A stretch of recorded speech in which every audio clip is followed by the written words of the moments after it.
so for na ohwe me sa me 9 years user me 9 left no gidi pa me pie free me gate na no me tia for am George obi atobedru am pass na me na starting ho so for bia awuche bia no ehun say here bia program de be obenya enti uchu mutai ode Adia me notice your program asini. Ya papa ko video bitu na ya bo jontuni ba ko je mic na. Ya papa ko videos ko video mpacho na minsha no nyo kase. We ba ya papa ko video na minsha no nyo kase. We ba ya papa ko video na minsha. Adia na odiaro. Enye odia. Nim say after Stella Precious program no. Omo nyina hu say ene papa no kura no nim ba ko na baka beba. Nze say no. Yeso omo sori ya. Papa no kura no. Ni pa be 12. Kona memra. How many times to come up with job? Miss Yamo, ready a mini on Madofo. Saturday midnight. I and Mobia and fine by come up with job. Montea says, no, Mamma ba. Ah, Panamuka.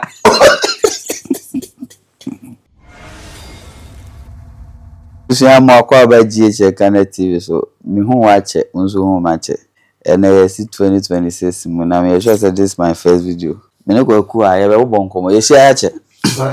Acho. Maybe I will call. Yamiado. Namozo. Yamiado. Maybe I will call. Yes. Me who media so only we interview be. I'm on for so many years also. Wow.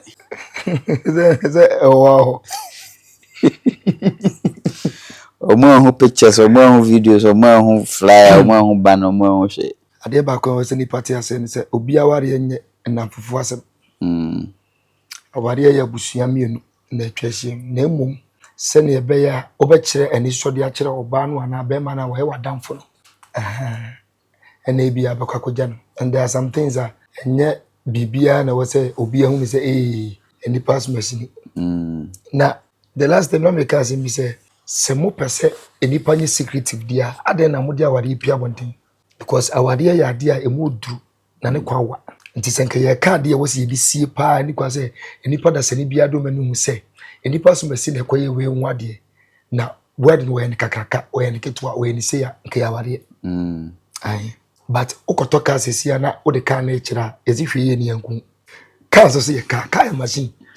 nti aware ya ade wo se nka enipa da sene biara di sie because enye obi aso so na wo kware a ene de ai dino me life na kata privacy ni ya me de esene say me show off ni bebrebe me who comment we no obi say we say ebu amanfo crash okay obi say me betie manu nti na na ode tete ai ene bi enipa na asem say ai me ko who comment bi say obi say this boy first let me pronounce him pass this is Wakasado. And then the next question. Would you tell me some voice as Okasa do Okasa media and so do? In what way? Some of say as Okasa, her own pass Okasa as Okasa. Mikasa and say me beka mawadi and one seminar. Me say addresses some issues gospel ministry ni masa. I really ufa ha na asembia no chiri na I was a michirim cause Ghana Jimmy Fondoso. Some issues go one fa nyanse nwura ni pebitrimu G5 ebesi asemu was I me di nyanse bi wura ni petri ene sa ono ba dwene different even so na ene sa baby a o dwene kwanya wana ko see ba me dia asoka ke bia meka ne say obi ani ni lane ai obi ani lane na nya odi enkofa akwese ka one way on ka ofro bi sia enya fina okoro chi wa brabo because obi so to bidie na nyeska tuzu go to bidie bo hanye bidie na na bidie o baby endiro ebato wonim se wonya nya aduma eye stable so a nsave na save we be sika kronadi because wonya nya aduma bia edibu bia wo se save o be sa koyi o me de fa me kaza escafo no monye scawi pa o me save you o me am say usha investment save investment bia ni bia we treat wa brabo me say o be ya be be kam chirawo e kala obi a waye bia na yensa na wo se nipa obi unye ya unye ye da enye savings na wo betimi a save kura the sense kana kwhwe maame so woduma wo yi twa kapa sense kan nyina wo bekwa koya kwhwe maame enti nya wo save ye e na de ben de be na wo ye aduma ye ma ska 7 million a month na wa sa tibia koto bank wo bekwa koyi o asema make shawati meme Kwaku me koto numba sika menye enwa na medi bi kuma tale one because wase ma ho faso ye fe enwa na medi bi best studio because bibia say o studio e bia say obi ho ose yale enti yale am wan ko yiska no a ekombe mo ko yiska ekombe enti no se wo o kaka na wo no di na wo di a di ni nyanse hu se ya di abehada o da no de e wo se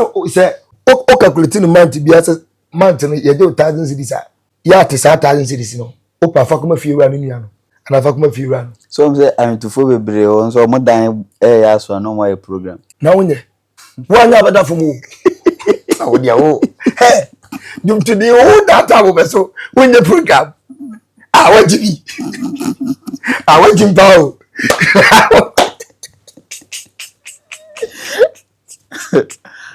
dum to the what that time beso your program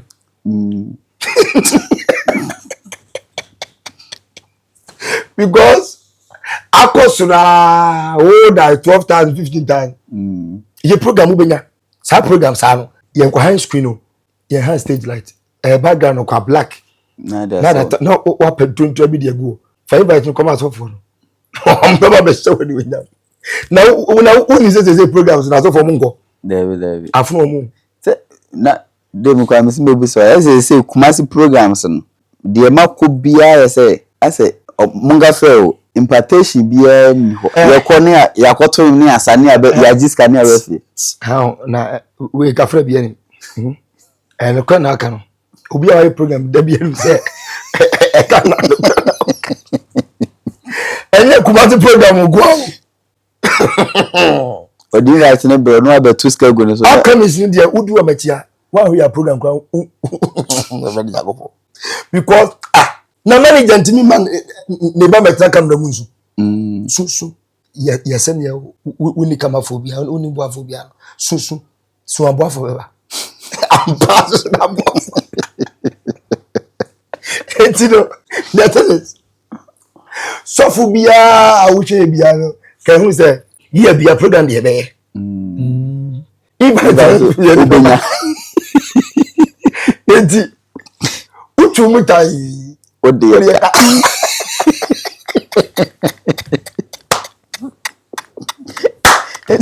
to program zikato who discover to program there so no is a program so mo frɛ no mo boss ka kese na kai me ni obi ko program na on brain invite na nu address ye ne ko say we you show so benya 5000 man was say ai hwe I say body no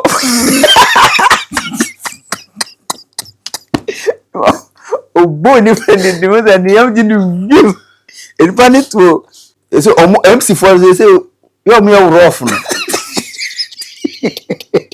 it so we be over 35 so we be so when you all no about the target do go yes mic name mo correct mic can be make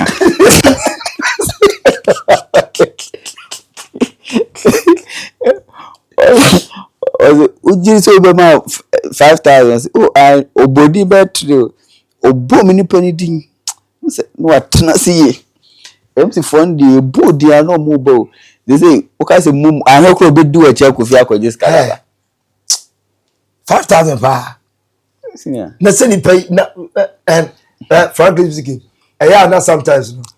se ka ye program ne papa mu a pani me hu se obeba yema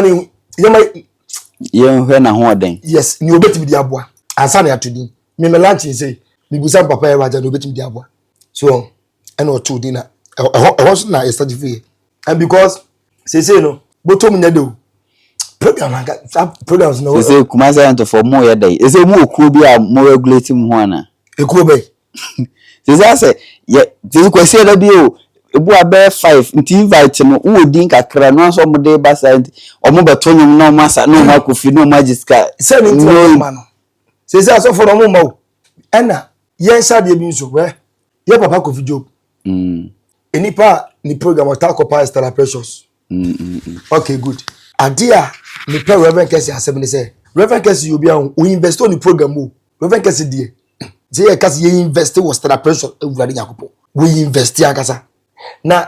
adia me notice your program asini ye papa ko video bitu na ya bo jontuni ba ko je mic na ye papa ko video mpacho na mi sha no nyokase we ba ye papa ko video na mi sha no nyokase anyway we ba ye papa ko video na mi sha we ba ye papa ko video na mi sha adia na odiaro enyo dia oh ezu we unim say after Stella Precious program omo nyina hu say ene papa no kura no nim bet ko na beba elize say no yeso omo sori a papa no kura no nipa bet 12 kona memra no staso how many fact ko ma ko video na ho na ka tell say wa ba Stella Precious program with wo program no be dey wa ka tell o yen fancy etrim say obi a wone boafo endi se boafo wi akoko betinchi na say sa nipa no so be kwakoboa me nti mesiamo we de amini anom na madofo no sa de munai e wa da ba mi program se obi a ma no so e wa da bofu obi a come e wa da no onimo we make impact bi ama na ministry wonye bi papa bi ama no ho na bohoyi obi a wonya hwe ma no bi firi no na wo di invite command na onimo wai onimo wai fa wo ko ya so ewa just start ba mi promote no wo ko ya sa afre me ka tell me say comfort mi promote no and then they want you me nyansa e di invite come ewa da say o me program na metuska no na so na ko e wo sikra no obi a wa wie no o say yesoro na ofa omoto sense kan mu no no ko say sika na to everybody wajayo dabi because won say onya hwe mfirim dabi into omo a omo ye impartation bi ma no wo ni ministry mu na nkasa no omo no provide mom ai inti emo bi am fa invite kuma ko video bi o monte ase na wa mamu ba ha anu muka onya juma mo bia celebration program okoye and Reverend Kesi no ono our links o that's why ono we humble ono we deep for ni bia we program na go say yes and program bia no wa Reverend Kesi aye atini sikada ba every year bia oyema celebration that means say when mini ministry no yeah what I say na say last year and as the last 2 years last year na say ye papa ko video baba so cry my ai ye papa ko video baba na say baba be isi kama ye nua ba Stella Precious na wo dum tuni na hu ye me say ye bo we din waje mic na ai we di anima me tu ye papa ko video ya ye wa ya say me ka so you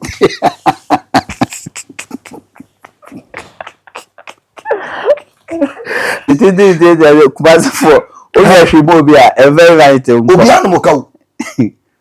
ye ka kire ho obi anu mo ka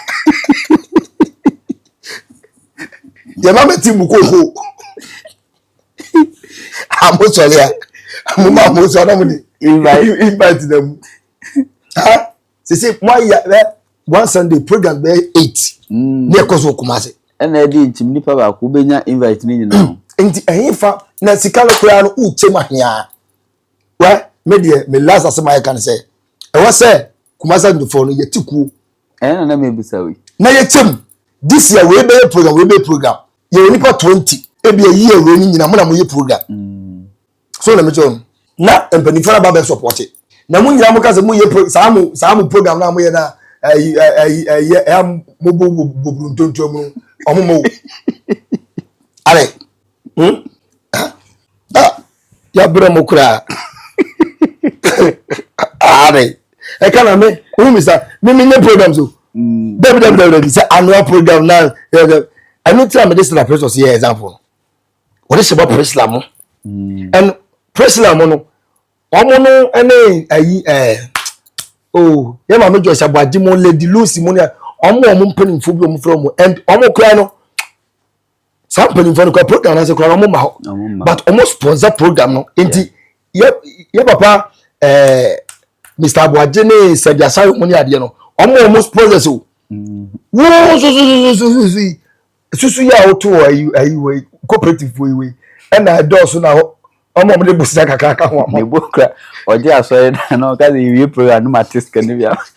Kwaku ye kucha we di yo o jame bi ni pe no mo fa re jiwa da o ka say we betwa video ba no no twa pictures no na ni dey jame be o mu wie fie die na ye wura ba bia o refreshment na ni so jam so toya ti ni pa kakra no mo inside no am say doom light ti MC ni kura kasa obi a ye pon na say cameraman do obeji ni sika enyum refresh so wa boda won ware dani is what to say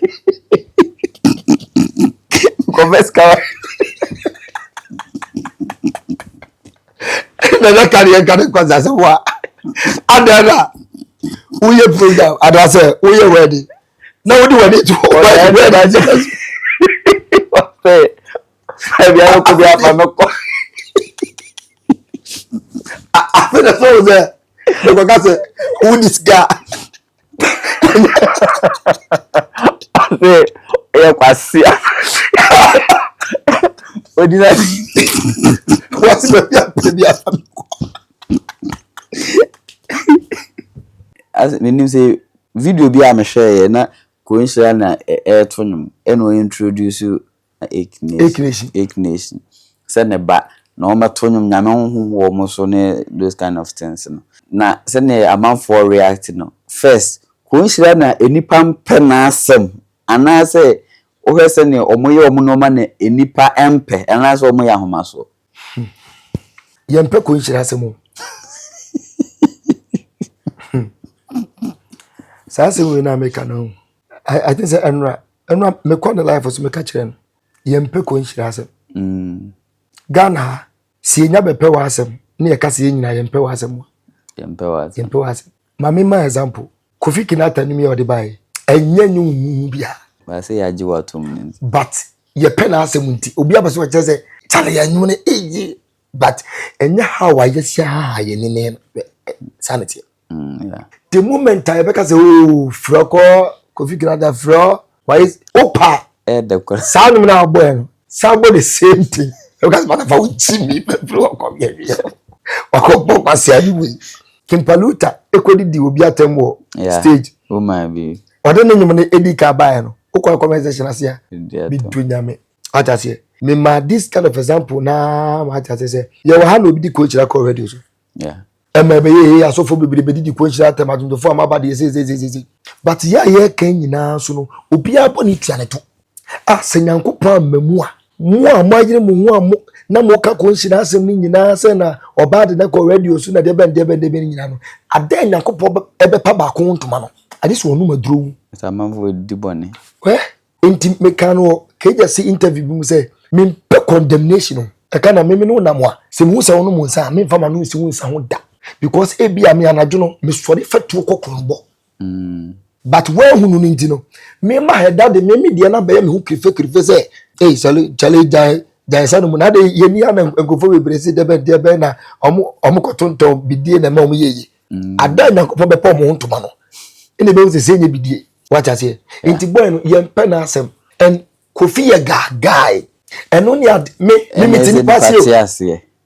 Koo Nhyira ye guy and the guy now oye ni nyina ye in the ministry yeah because ojini hudi and obiara ni wa oto atade na wo ka se wo kotobi obeka to se pato atade we de usi ye bete enti memeto obia bone ni jadie ho yeah ejwadie no na ya advert no sao Na de to dadie dem. Can't have them. What I say? Yeah. Enti Koo Nhyira gaga ya to the extent say Kofi obe Koo Nhyira ho okasa otumi so onkasa nto sebe ya won kofo sa ho because sunsun mu no ya ye o medical for dada into omo nkasa nto sebe and was say deben entertain people but worshipers carry God. Sa statement we o make ye boni be ni ho nse ebi kura se ye fro mu program no mo ohun so mo da so mo so ma na de ni ba ko ye wan se wakojina introduce we be say ne ba amon ba kon so age so say ne ba there be Acct Nation serve Koo Nhyira as a father into Koo Nhyira betima gina ba bia ka say ne ba ne Acct Nation ne ba ne MC feka what I say omo serve Koo Nhyira eneni na nyina omo de si Koo Nhyira no ma so won ne me che no de se Koo Nhyira gina stage ne so ka say ne ba wona wo mpe ba obi pe ba wo wona wo mpe papa obi pe papa nti obi de obi aye ne papa mo aka mo problem ne say but the thing is guest channel Koo Nhyira de kasa aye no kokoti what boy guy my ben na minim kofio minim rumai no it my ben na say somewhat say na nipa iti but also obi menwa ohu in a different dimension and minim at the quantity omoka say that video no how much was bi wo guest channel so mo se ne because omo say o dona num omo je mic ase ba se Kofi tonum what should to num and oyen o busa ne say so won koton wa anomada na omo moto nyas there be koton so nwa anoma because onim ni bana obede friend and in the form of promotion yeah some midi KFC hun koma make sure say KFC cocktails no ede because me pe me konso so wo ho so na me che no enti no sem me ha me ni di bibi ho dance it doesn't mean say as but in the form of promotion or yeah diamond banner for people to see what is in Akura no yeah I say hey Charlie fire you got to the air do I don't know go work at the fire you got there and the moment you got to fire you got on just say da yeah and then the bonus so omuni any mentality be say and ya homaso na ye pese ye kire say there be okay na say ye hu se ne nipa na ere etiansa wa Koo Nhyira we gagai Acct Nation we gagai eno gagai mi no sia akata fo what I say enti no one here over fun bibi fufuro but obi ani su ozo obu o e calm obu o e gidigidi obu o kasa ba de kasa mu no ene so we serious ye hwe kata Mr. Kata no say kwadu yeah e de ben nsem na kata me gina social media so nkai but opa ma sam na kata e kana obi from ko kabi e ko di nipa kurata yeah adentia the same thing na kata so start no sam no ko foko di natem but ne yon better at say say wo he rough no ene obi an ko di natem bio obi ayas e akọ de ho asiri akọ mi mata say sara Ghana 40 ye weze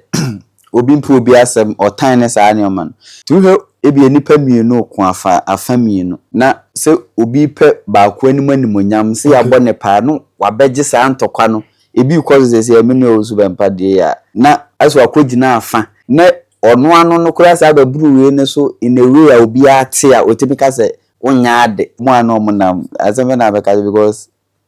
ba me say de mi ntimi nyew upon life bia on say Agyare ne me papa kwa Bläst ama ene this kind of some say ba on say me no betum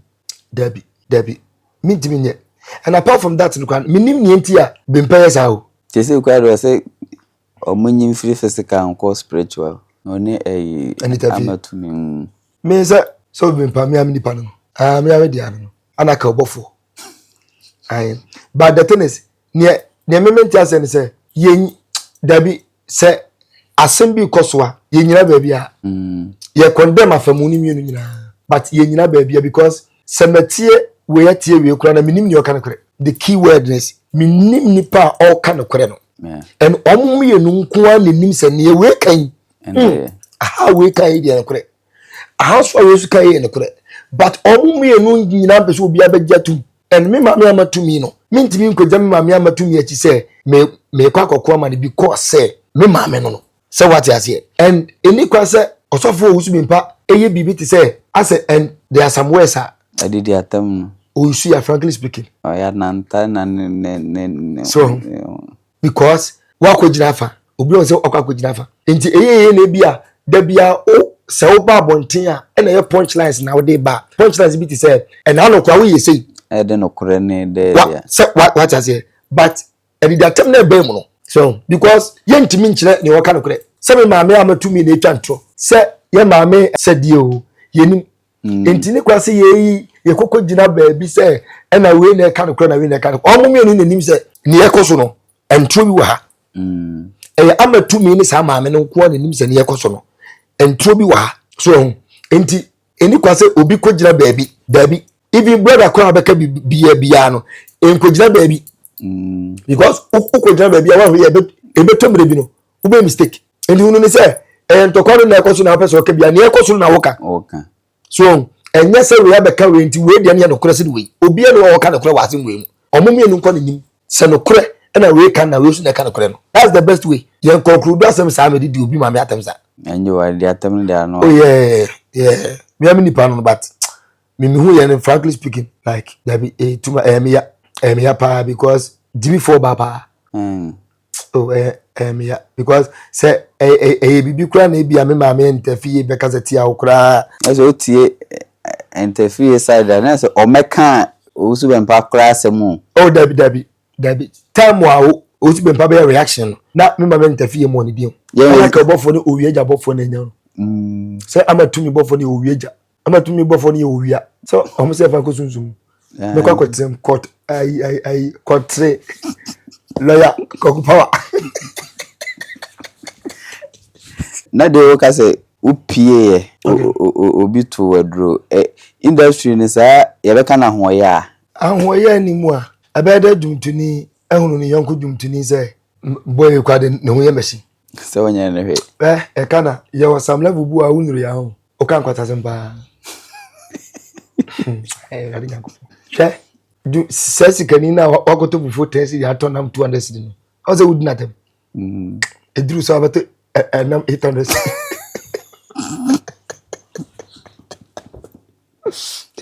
enti dia ba tiny ya oni ba ne se ono ohun se ni nia na eko ebi so kura wasi maja ni nua no wasi munye ne o ba ni nua ni bibi kakra be wo mu no ayede apeke ama no eno na dia asem ne ba no because apeke na afi ohun na ne we na si because ye boji ni nua so enti impeja mu no na dia ho ya aba o industry ni yeah di se unya peja se kim ka hu se ye betaw a time boom ye wo mo kura na me unim the number of people ye yi mama me wo mabra bum se omo mbra keke na nka omo nyina so mfa ngumani mase omo fo mo mesesew awurade nyankopo bebre mint kai even minim so be kaya na me no bo nkomo na me be nyamra basane mu no ameka se ka minya case bi me ni obi yeah me no nya hwe da me hu kura da me se wakọ frɛ blogger ina kogupo ade mi ko hotel no ne makọ mze okay bo modi ya sa hotel de ye kwa ye twa edin na ma date na ya ji number ye ko hotel ho kire da ye ko ye ni emie sa date no ni ye hwe aka che blogger ni sa ha wo chwa be frɛ no asa ata se ti ye wo mo a wo pay down for because me e kana me ba enche yo me ba enche ba nyankopon e bi ko kira me entende utumuta e betaw ye edutuo de no ende ne firen I don't know but so for na ohwe me sa me 9 years user me 9 left no oba hu wo fie be 5 times dia duro ne no ma be sesra so gidigidi pa na nya bibi e da fo ai na nya bibi I think say bo me phone so am de be mo time azuze ye no e be me phone so me de be ma na wa ye o da to screen so me ka che George me pie free me gate na no me tia for George obi ato bedro am pass na me na starting on ai you be ku atino you be ku as wadum no mon pa kro ye everything ba bi before bebre o because ye ya bia ye nwene ho me to oto tena ya bo ma ba so se me oto na denti no wu yi me fro na wu be na to oto ye do ko to tena say ne ba yo botena fo aba so oh Debbie too much Debbie otane doso ye pesi ekun ye nko ye pesi egu ani mase ko chira se me ye bai we nka ya se be wa yi no ho a o kemi ko o ga no da o ene o ga no kwa no da no kwa asat no kwa no o sa o ga fofora enye fi na de ko because unim se udi ni kofi a o ga ba to so udi go te but so on ti bi da de nti a o nyame nipa Na minim dase nyame ni bantim nya bone o. Eni panti abra ba se bone ka nipa ho. Ye ka say industry obi a prophet a prophet ye hwan na de eden na me hu so be a prophet me di besi bibi so obi aye difo eni pada se ni biara difo adi se ne onhunu ne wote because so unim say ye obi o hokora na de ye maame mo so omunya difo but o kofa oba na se be me bi ko aba omuti bi ka so mo mpene so ampa so for so ade uti ko remu a e be ka ko bi fufura ma ye feeling prophetic ni ye feeling no meti bi ka se ene de me feel se me ko ba bia na ka we me feel se me fro kana se me fro kana fro kana within me de 2 minutes am me fro me de na ye kona na hu se kana butu me prophetic no intino ye ka prophecy na say in the prophetic dimensions na obia edifo but ye ranks obi be so da obi beti ahu obi be hu nko a obi wo obenya feeling no adisem ne edifo dwuma ne de obi edifo that's why I say yen ye hunu nipa ye because unya ko hunu nipa we ya ube hunu ni sampa say me nso so awade nso me so ene wiase ma ye ni obi anyame nso no so dabi eye humoburo bi na adom ye na nyankopon emma ma ne bi meto ye o kasa fa nkrofo mu because nka nyankopon ka say o hwe wo mo nso na o mo anyame nso wo mo su kura na ye ka no kura no o mo di bone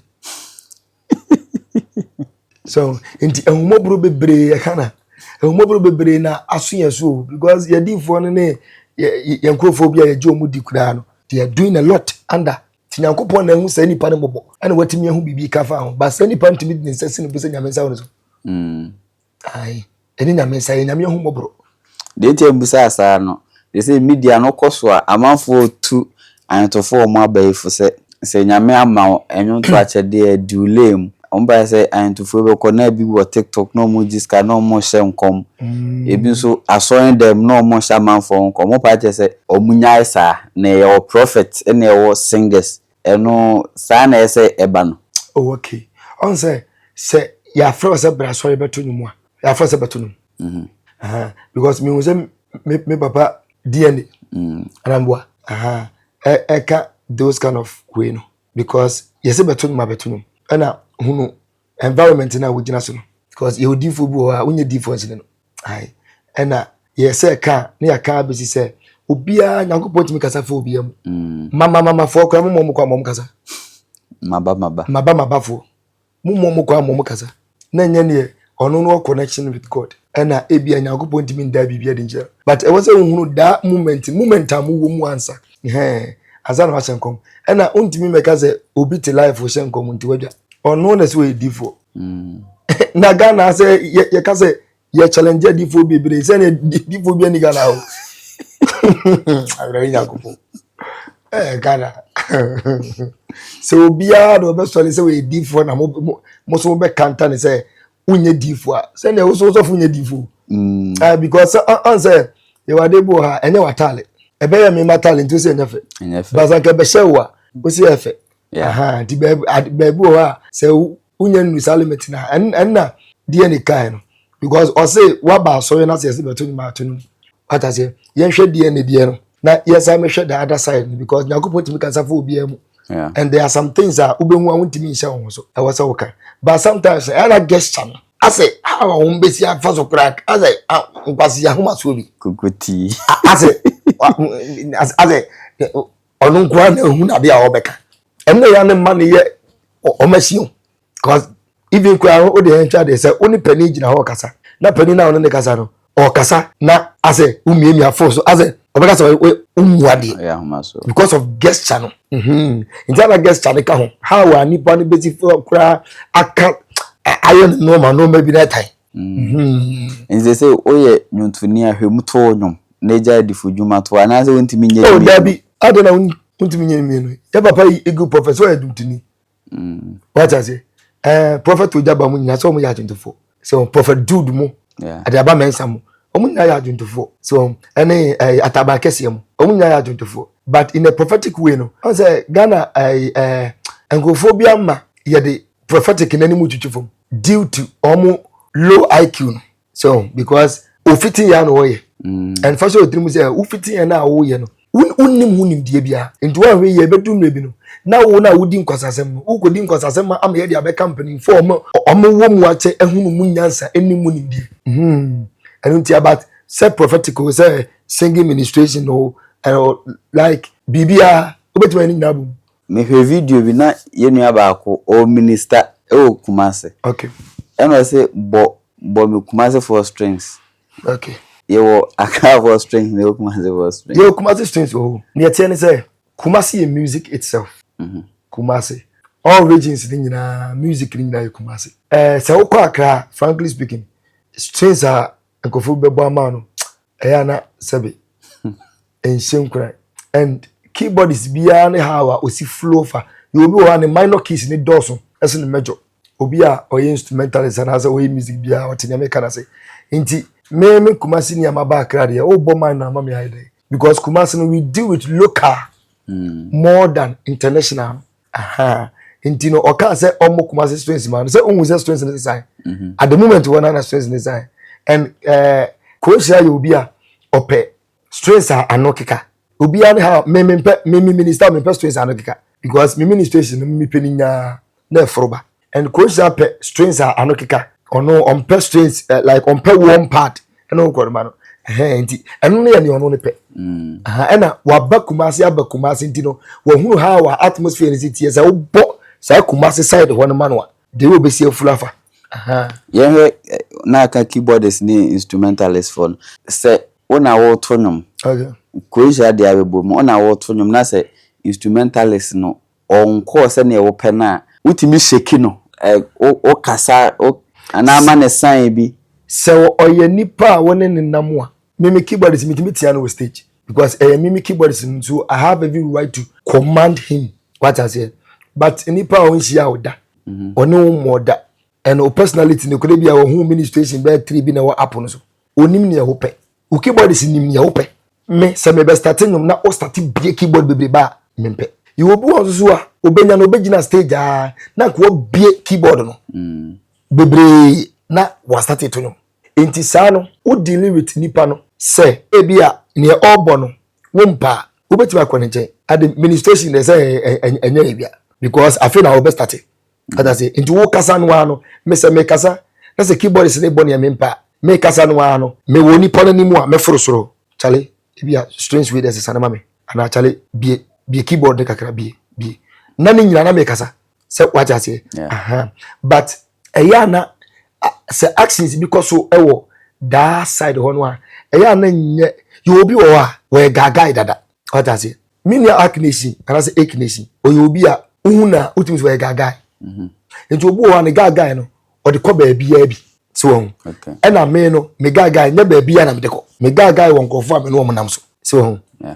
nti ono no hu ni say ya frɛ no he is in command ene se bi o ya homa so enye sa ono na ye commander at that time na waje mic no nti how ono ni feeling ho no ena ma sa akasa ni pie bai so nti nya say sa na wati ana say wo ya homa na the weather homa so no e kana say ye bie maka homa so asem a eya na nya how ye sika homa so asem no eya na minim how before si fa homa so de ye musician and say minister nyame munyum tuni na wagidin ana wugidin no bi ababonyo mame famidi yenyo mame obi ana say oye sade no man sade ne hu pa ho ehu ansa na wonye sade no na wa ankasa no you know say wo ne obedi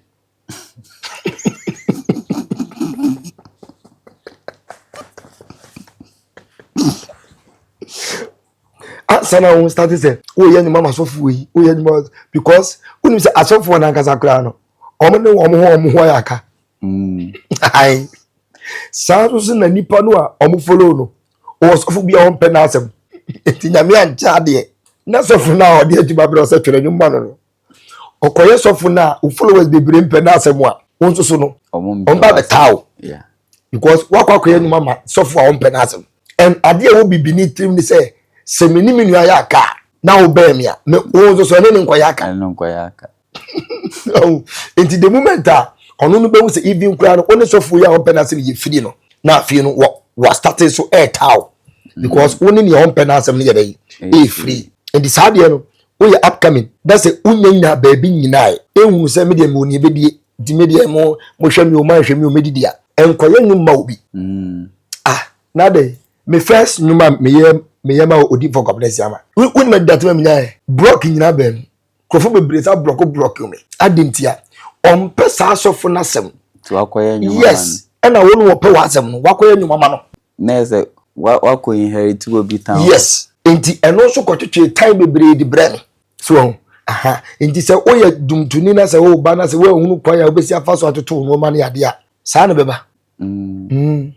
na Tuffour no so te se na ka bi asofo ni obi nkasa Tuffour se wo mu saa de se bebre obi ni we nkasa bebre Tuffour kwa de be sa joga kan obesewa akwajoge and ade ya na wa Tuffour wa mintia se ne se wo hu se kwabena gani no obeka se wo hu kwabena gani so ni pada gay ya bai o kan asem interview bi se okwa sori bi na se obebe ho na abusa no ni boy ya okwa akwose ne pema okay obi be so me ya mempa manfo din obi be so se ene ye nyamedwuma na wo ye no okay se ne we nyamedwuma nwale se okwose wa ye fere se beto nwa fere se be sese amanfo pe na ye fere me se me meto nyuma se mato nyuma o en obia se ujiri se obia o baby obi hia ne dofo and my statement na me make ye na clear me si me ni oba me ne neti na ba na makohia no so ni oba me ne neti a bema on ne neti a me sinipe and osi oba pe asa na ba ye wo kani so there is nothing wrong with it yeah atinjeche mu na ba ye na nsan ukọ sofu Owusu Bempah ansa na yebeka eno asem no ye se nyuntuni we upcoming no wagidi ho ba bia na ese wura ade se wo hunu ne yati mu ansa eya na mentin krofo bi ase and your statement bebre ho a ya make ya me hunu se ne nyame na mo ka no asem moboa se mutimi kire me se me nyame dwumtuni a me fra wurade kuraje na me mfa me mpa ebo ni agro na me nim ni me kura enti ma me nwura baabi dia baabi bi susu ni nyankopon se ewu mo pa se sofu we na sa sofu ni ntumi ni susu ni nyankopon no ana sofu no fra me se me beto nyuma na se of fra me se me mra me se na se eno ne nkosum sa tumi na ono no sum si e kasa dia dan mi si nyankopon ni tumi akana me ni se ohun baabi am fi ba no Matias but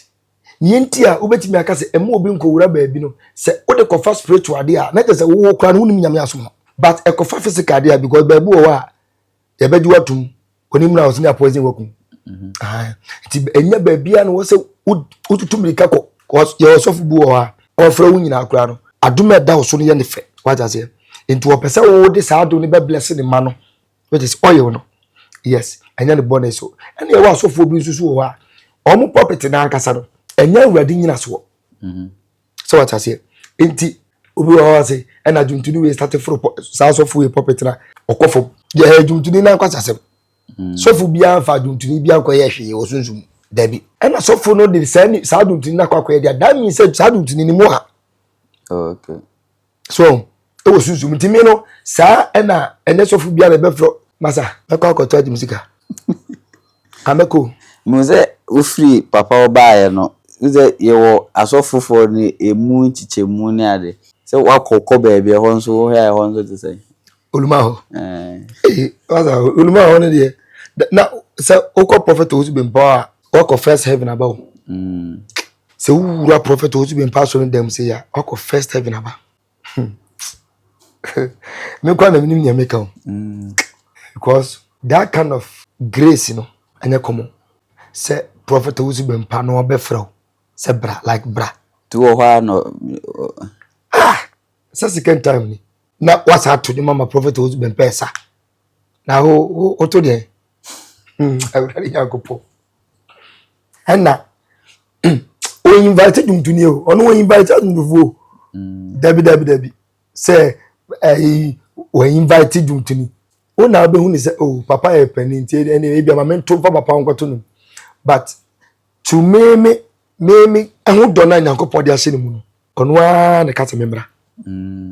na meko na sa papa no say unim say Ghana nkofo bebre panani madom ai nti ansa na sa dum no entina amra mesi usuno da mesi nyankopon ni mu and say prophet Owusu Bempah nimia. That means say asofo a omo ye mpanifo Ghana he nyina omo nimi. Yeah. A big feeling. A big feeling like what's up? No, Charlie. W. Prophet Owusu Bempah nya asofo na okoto ni wi afa na ade say wotra ho ama na ye council ni wi na abo ayi enimire twa W. Ono twa me da bia no o jama kinima mo fa madam fo ni mre. Okay. Obi de oje picture to so oje o picture omma na man for ka say na say why ahoma so ne ade say as na say o sketch chen enyo na oto say yes sir na dey gu nso me yetim de wo na sa se bi wona boka yetim bi o ayetiase se obi ato no nyum na wonim se untimi mfra ne ntua ne ka enfra no ekana me pacho me ye lunch na Kwaku teye mu ne domato mu ne ho yeah ho am dom to so what is about press la mo any as a film because omo na metimi ade afford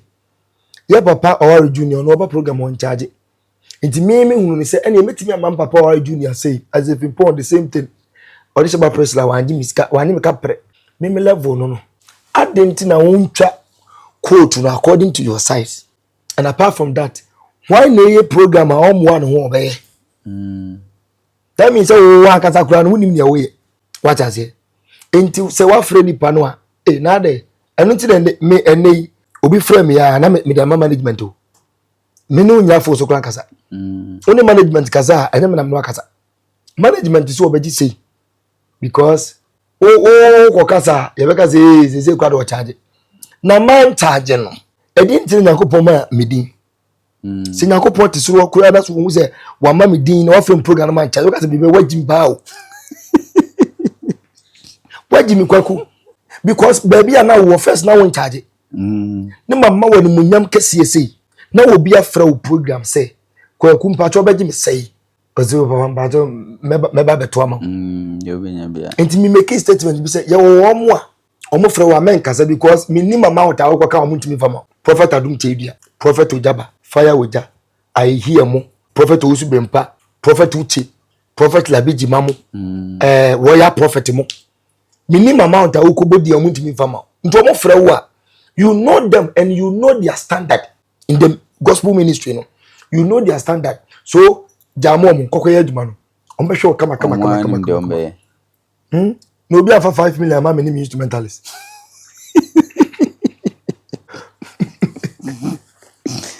se mo van vaka nyaka hu kwatu aka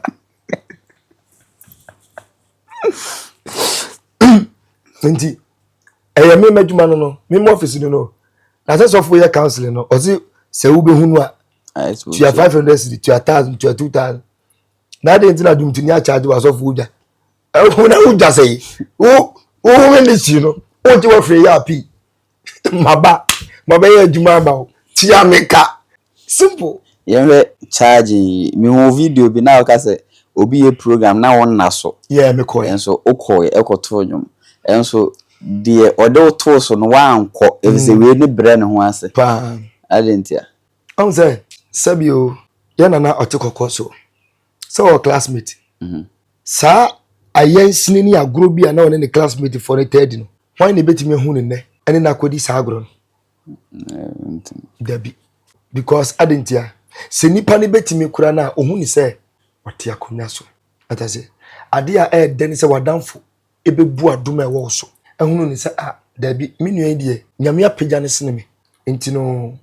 mame fa buoma no de ya we madamfo ti mame frɛ no program me bese me di minua ne ye but enipa ne pese wo kire se wenya wedding so for ye wade a ye kochew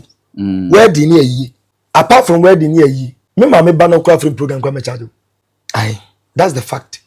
and bibia no we bit matisa no wedding ne ayi di nkuja na gospel program na wo beye ne de woni sika nkanye the answer is woni sika menye program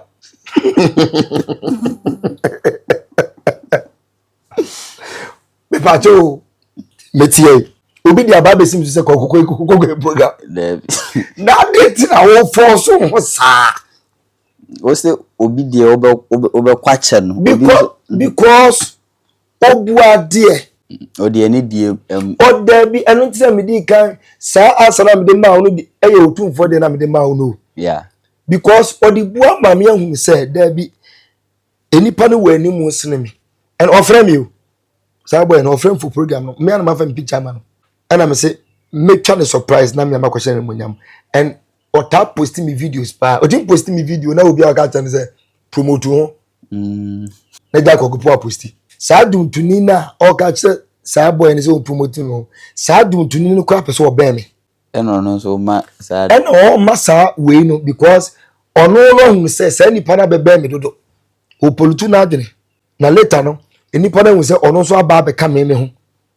say wa cha say ye nkofo bu o a omo ene program bia na brother Sami ko no pro ahi kumasi ya ojiska sani abonti obeji no adintia international credit to program na say brother Sami da so a en fa so otimi say sika brother Sami gina abonti na no ana okwaji credit ade a credit be hun ni say e was say o she brother Sami ni munya because o epani asa ni nyina sanity but the tennis oni sika yenye program enti ye ni mu nyina no e we say ohunu ni say 1 year ni nyina no ebia December na meye no a full year ni nyina woni management atrase mo de bobo am what I say ye be frɛ dum tuni we enti ye see da year ni ma no ma frɛ no e pa cho ye be program mo beje say na mo hu ebia do form yensa na mo use wo mo hu obi na obi abeje so wo so de wa ko ti se kumasi fo nyina de aguso kumasi adudufo nyina obi aguso na wo wie ya enipa na wo se wo anano when to me anano and first of all say nipa no kwa no woko ebedum de bi na wo so se say ebia na be hia no ofre na o ma because emire bi kura na ono no ba be hye woni munyam no wan fi no and the key word is unisika enye program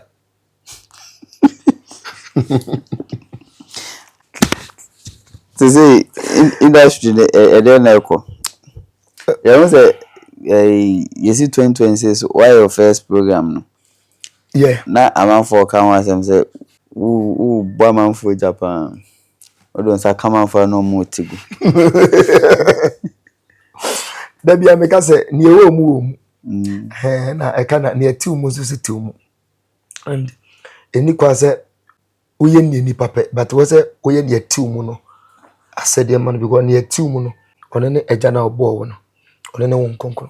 nti da bia no me follow ne me instinct ka che enye ne o wa bonten nti no your second watch night no yeah that was March anambwa March your third watch night to be June and my next month third Friday of next month and ya be no already nyankopon ni monyam yakese na the 2 means so dead nti no meka say anyama ho odi and